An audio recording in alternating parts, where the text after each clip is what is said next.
So I just got done treating Gino Cardi, who I met him years ago through Louis Simmons. So I treated Louis Simmons for years. In that process, he essentially like introduced me to all of his let's say friends or like former individuals that train there. So I've had a The lot of West Side, the unique, West Side guys. yeah, yeah. So I have a lot of interesting stories, not just from like Lou was a character, but like all these guys were, right. And we had Seitzer on one of the Founders meeting. videos, founders meeting, discussing it, right. So like there's one of the guys, but anyway, so long story short, I was talking to you and I was telling you, so this guy comes over. He's one of the original members of West Side Barbell.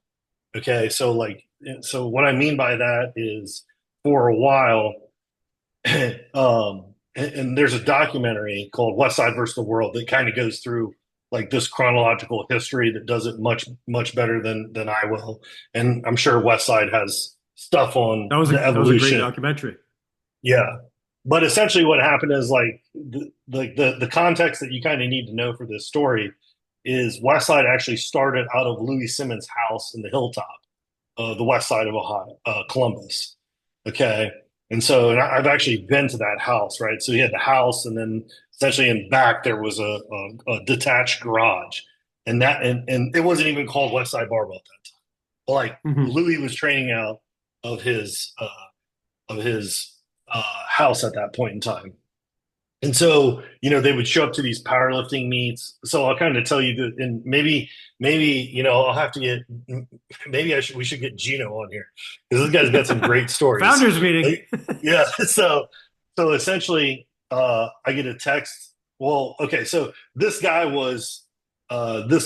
trained at Louis's house for like years, and then when they moved over to Briggs Road, which he was only there for like a year. Okay, so predominantly he essentially trained with Louis at his house. Does that make sense? Yes. Right.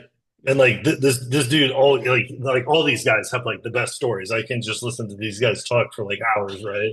But I just I bet remember it's like, super entertaining. yeah, like the stuff that they say, man, like it's so funny. Like he was telling me how like Louis read something where if you looked at red, it made you stronger. So he wanted to paint like all the walls in his garage red, and was like Doesn't it reading make, stuff through like red glasses. isn't that because it makes you angry? Doesn't red make you Yeah. angry? I don't, hey, if angry makes you stronger, that's the way to go, right? That's what I mean. Like it like compresses you. Yeah, exactly. So, so the reason why I was telling you this story, because so he shoots me a text. He had some like shoulder issues that we essentially worked through. This is like years ago, because he lives like 2 hours away now. So he shoots me a text and he's like, "Hey, I got something wrong with my hip. I need to come in for treatment." So I saw him 2 days ago. Okay, and so assessing the hip. You want me to go through kind of the assessment? Does this matter? Yeah, I think the findings matter based on where we're going to take this discussion. Okay. Okay. So, long story short, you have to understand these guys that trained within the West Side system have not trained the biological side of Point B. Correct. Okay. So, like, you're not Because realistically, they didn't have to. correct. Yeah. I mean, yeah, for sure. I mean, when you look at like, you have to kind of move a barbell through space, there's not a lot of space that you're moving through. Right. So, long story short, and it's kind of sad to see it from my end now because, like, all these guys, I was telling them, like, two of my buddies, they have full cervical spine fusions, right? Because of the loads that they were using on, and all the accommodating resistance, right? So, like, I mean, I got some buddies, some friends that are like, in not good shape, joint wise, right? Yeah, But yeah. but this is so he was there kind of prior. He said that when he got there, Louis was just reading some of the Soviet literature. Okay. Okay, so That's a so good sort of point in time.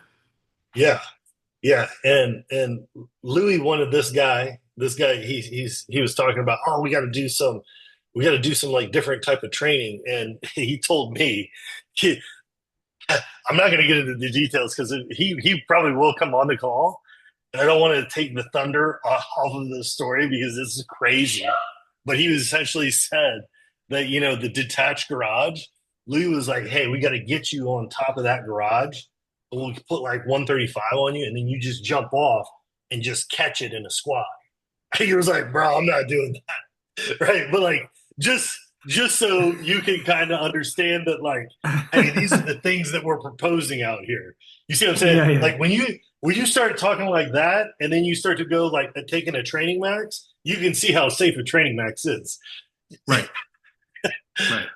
Okay, so you know this guy essentially met Louis. He won.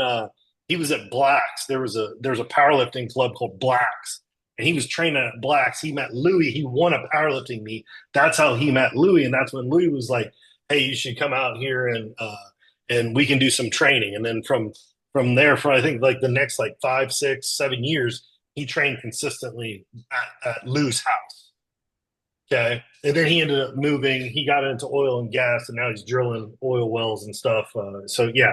So anyway, long story short, so he comes in and you know we have that expand capsular space on Louis Simmons, right, to show like That's the right. We do. before and the afters, right, and like that was when Louis was in late 60s. So this guy now is in he's either late 60s or early 70s. Makes Okay. sense. Yep. Okay. So he comes over. He's like, hey, did some research. I think I have frozen hip. So I'm like, okay, like, you know, like, I love. First of all, I love those patients who tell you what's going on. yeah, yeah. So I'm kind of just used to it now. I'm just used to it now. So I go, okay, let's run with this thing. So, and he's talking about, you know, he's essentially has closing angle pain and bent knee hip flexion. So I'll just kind of get Okay. into assessment. Take this leg into bent knee hip flexion. Comes in, he gets a block on the like anterior lateral side of the hip. Try to take it into external rotation. External rotation is normal. There's a lot of space in external rotation, like a lot, Okay. like 40 degrees. There's a nice capsular stretch at the end, right? The pelvis doesn't like it's actually external is pretty good. Internal Okay. bone nothing, but it's Okay. not just nothing. It's like it's not like a hard nothing. It's not like hard nothing. It's like, oh wait, hold on. This like we can get something Right. Right. Yeah. here. Okay. This is So those are like those are the ones that that I call so I try to I know this isn't the point of the story, but just to add some context for people. Um, so those are the ones that like I always kind of refer to joints as like new leather. Okay. So okay, like yeah. if you've ever like had a new leather jacket or like a new baseball glove and you kind of have to break that in. So the first few times, like the first while you wear that leather jacket, it's like stiff. You can't move in it. That's like a joint that has no space in it. So it's not that it's bone on bone or that it doesn't move. It just has that feeling of like, okay, there's something here, but it's just not giving it to me. Hmm. And then there's other factors that go on that like that you know there could be some associated neurological tightness of deep tissues, so on and so forth. Um, a joint that has space in it is kind of like that leather jacket. After you wear it for a while, you know you can bend the elbows, like it kind of sits nicely, like you don't feel that stiffness when you move around. Same thing with like a baseball glove, like you start pounding a baseball glove when you have new leather. It's like it's just like you're pounding it and like you can't squeeze it. There's nothing there, but you keep pounding it, you keep pounding it, you keep pounding it, you create that pocket, that area in the glove, that area of space, and now all of a sudden you can kind of get that glove to move. And so what you're saying is that, and again, this isn't the point of this conversation. What you're saying is that his joint was like a leather jacket that at one time maybe was broken in, but has been sitting in the closet for a long time. Yeah, that's a phenomenal analogy. I'm going to use that analogy from here on out, and I will reference you.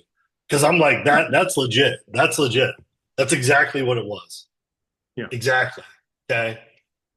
So this is the best part, right? Because people, I talk to people all over the place, right? Like especially with Absolute and stuff, right? And they always go, "How do you get buy-in at Westside? Like, how did